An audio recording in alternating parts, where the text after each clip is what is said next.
A former WWE star teases a Royal Rumble return. Talks took place for a two-time WWE champion to appear at Wrestle Kingdom 17 earlier this month. A former WWE star, another one, debuts at the latest set of Impact Wrestling tapings.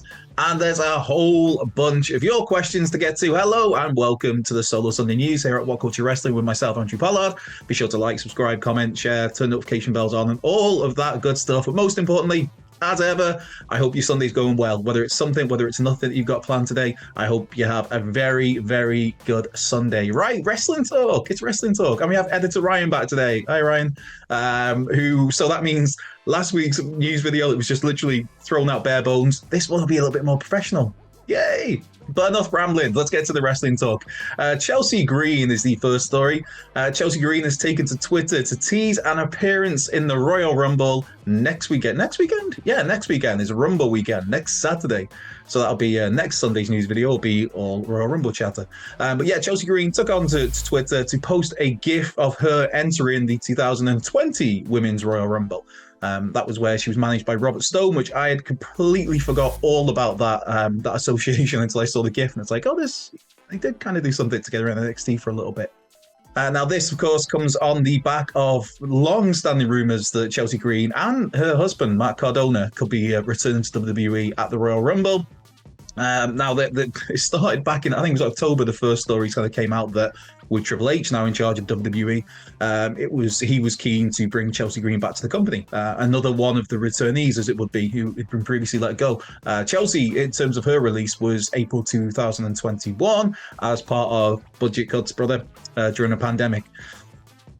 Still baffling. But anyway, she was busy since then. She's been went back to Impact Wrestling, did some work for the NWA, for the National Wrestling Alliance, for GCW, a stint in Ring of Honor before Tony Khan purchased that company. So she's kept herself busy. And these rumblings and rumors of a WWE return have kind of rambled on, like I do, over the last few months. And there was reports earlier this month that these weren't just rumors, that she has actually re-signed with WWE and was just awaiting creative, was the terms thrown around at that point in time. So I'd be expecting Chelsea Green in the Royal Rumble.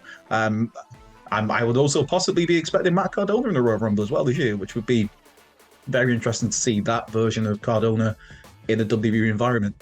Anyway, speaking of WWE environments, somebody who unfortunately is not sampling that for themselves right now due to injury is AJ Styles. Need some gloves.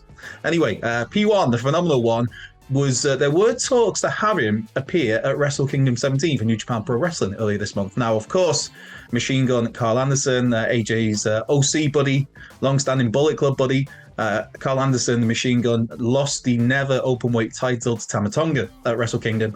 And there was a report, I think it was early December, there was kind of speculation that Styles maybe could accompany Carl Anderson to the Tokyo Dome for Wrestle Kingdom. Unfortunately, that didn't happen. And obviously, AJ Styles now is on the shelf with a broken ankle.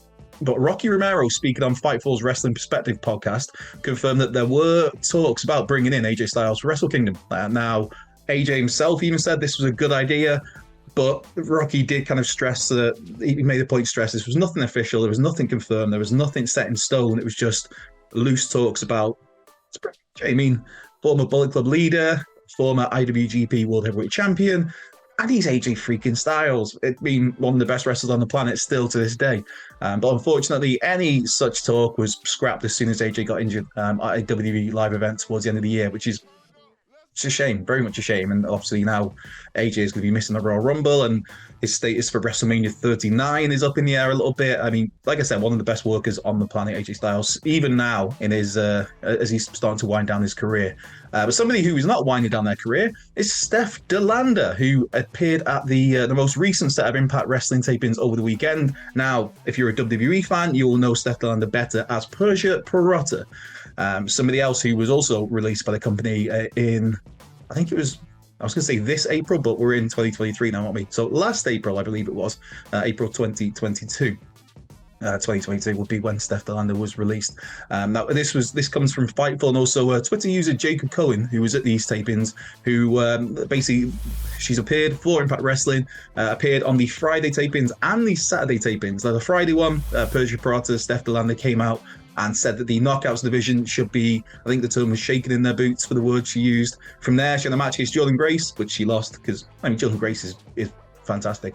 And then the following tapings on the Saturday, it was another staple of the knockouts division that Steph was up against, and that being the virtuosa Deonna Purrazzo. Again, just one of the best in-ring workers in the world, male or female. Deonna, so good.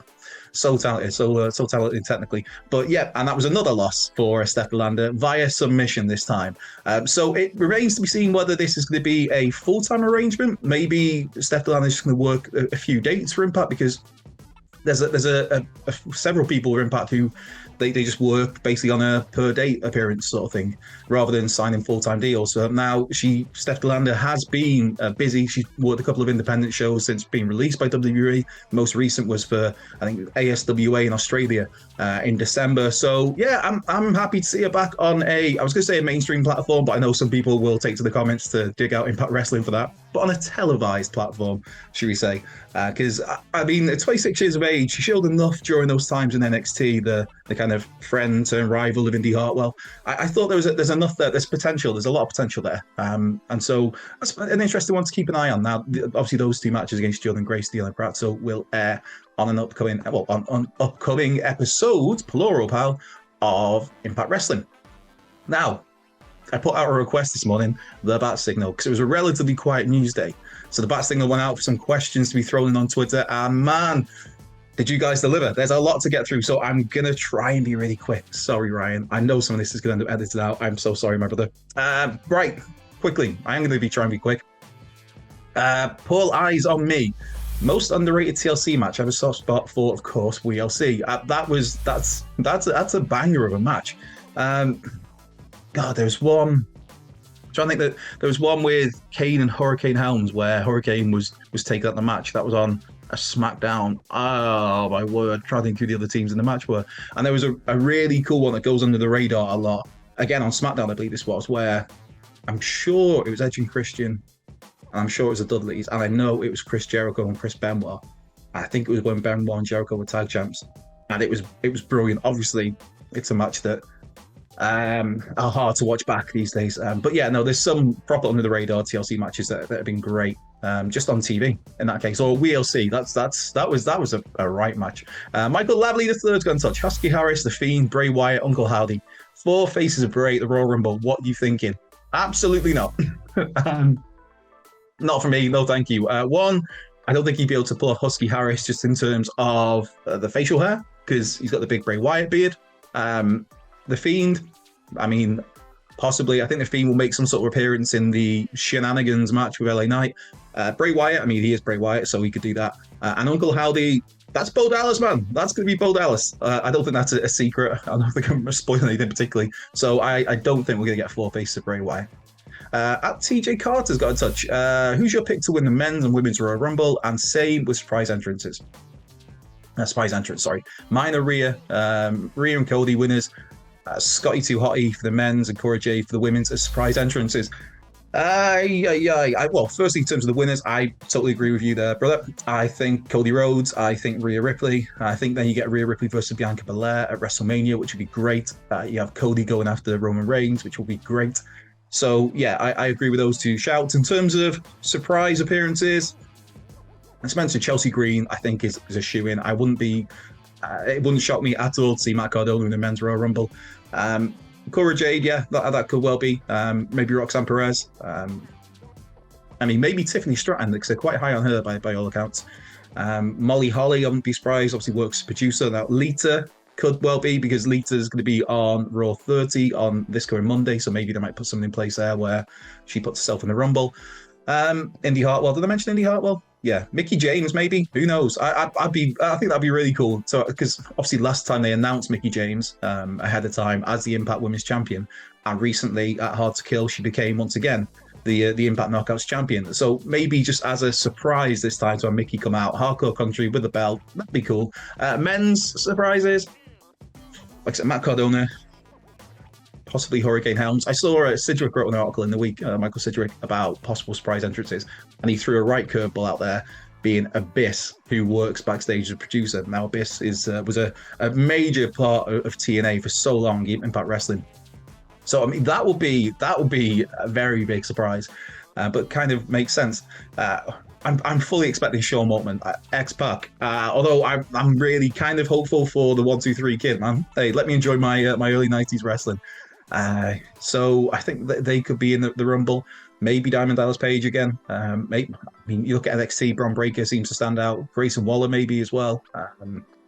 And then there's maybe, oh hell yeah, are we going to hear the glass break? Are we going to get Stone Cold Steve Austin? I don't think it's as far-fetched as some people would think. I mean, it looks like Austin's going to do something at Mania. How do you set that up at Mania? I mean, he could enter the Royal Rumble, somebody throws him out, that puts in motion whatever the plans are for WrestleMania. Right, the Pie Man, 84, he's like my kind of guy, has gotten in touch. Given what we know about Vince McMahon's personality, do you think there's any real prospect of him selling to Tony Khan? Absolutely not. I think Vince would rather burn the company to the ground. I mean, he's done that creatively for a fair while, than sell to Tony Khan. I just think to save face, absolutely not, no chance. Mooburger76 has got in touch. Not a wrestling question, but thoughts on Wrexham season so far? My beloved town. Fantastic. But I don't want to. I know people will shout for me not talking about. We'll talk about things that aren't wrestling. But yeah, I'm a very, very happy Wrexham fan right now.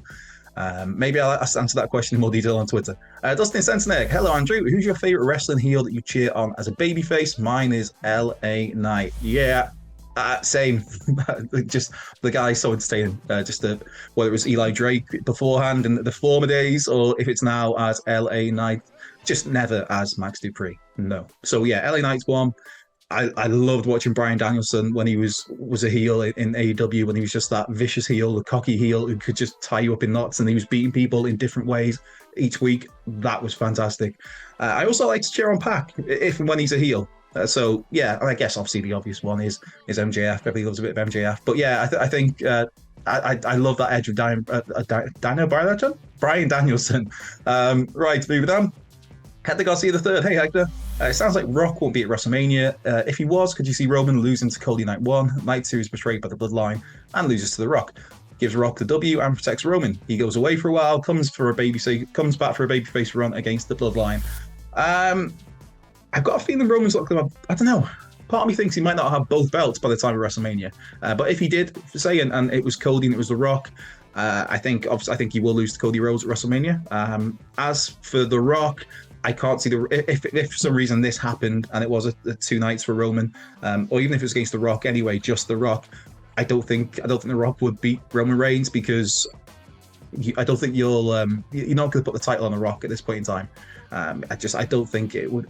I can't see that happening. I could not see that happening. I could be wrong. I probably will be wrong, because hey, and by then Vince McMahon will probably be running WWE creative again. Jeez, man. Yeah, I think Roman maybe does take some time off after WrestleMania, just maybe a month, maybe, and then when he comes back, he is going to be a huge babyface.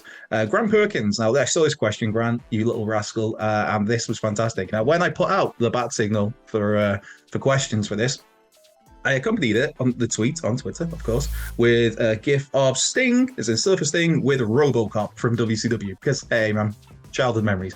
So, as Grant's replied to that, as this picture reminds us, RoboCop once worked for WCW. Later, WWE had the Terminator in the video games and put Arnie in the Hall of Fame. Which classic 80s movie heroes would be a good fit for Impact and AEW, and which one of them wins a fatal 4-way? What a question. I mean, where'd you start? You've got, Bruce Willis is John McClane of Die Hard. You've got Sylvester Stallone's John Rambo. Do you throw in Rocky in there? I mean, obviously, the first Rocky came out, 1976? Rocky 2 was, I believe, 79 off the top of my head. It might have been 80. And then is Rocky a proper action hero? Snake Plissken, Escape from New York, Kurt Russell, 1981. The Indiana Jones movies. You got the Predator, as in the actual Predator, the creature. Do you count like Star Wars in the conversation? And Superman, James Bond, Mad Max, Tron, Big Trouble in Little China, Conan the Barbarian, and then there's Van Damme. I think when I think of Van Damme, I think more 90s, because it was Kickboxer and Bloodsport, I believe, were the first 2 big ones to the tail end of the 80s, but then it was more 90s with Universal Soldier, Time Cop, Double Impact, Street Fighter. Oh. So right, I'm gonna go. My Kurt Russell bias, my John Carpenter bias, is gonna throw out Snake Plissken, and I'm gonna have him in Impact Wrestling, the grizzled, worn down Snake who's angry at the world. This is very cool. With Kurt Russell's magnificent jawline, and then I am going to include Star Wars. I'm going to put Luke Skywalker in AEW. The kind of AEW's the more hip, younger, cooler promotion. New kid on the block. It's not new anymore. And that was kind of the ascension of Luke Skywalker through, Empire Strikes Back in 81, Return of the Jedi in 83. So yeah, I'm going to go. So it's going to be. I can't believe this is even a question. Cheers, Grant. RoboCop representing WCW versus the Terminator representing WWE versus Snake Plissken representing Impact versus Luke Skywalker versus AEW, and the winner will be, as much as I'd have my money on Snake, the winner's going to be Luke Skywalker because he's a freaking Jedi. And with that brings a close to this week's Solo Sunday News. Myself, Andrew Ballard. Be sure to like, subscribe, comment, share, turn notification bells on. Come and give us a follow on Twitter at WhatCultureWWE. While you're there, you can follow me if you really want at Cultured Left Peg. I apologize if I missed any questions out.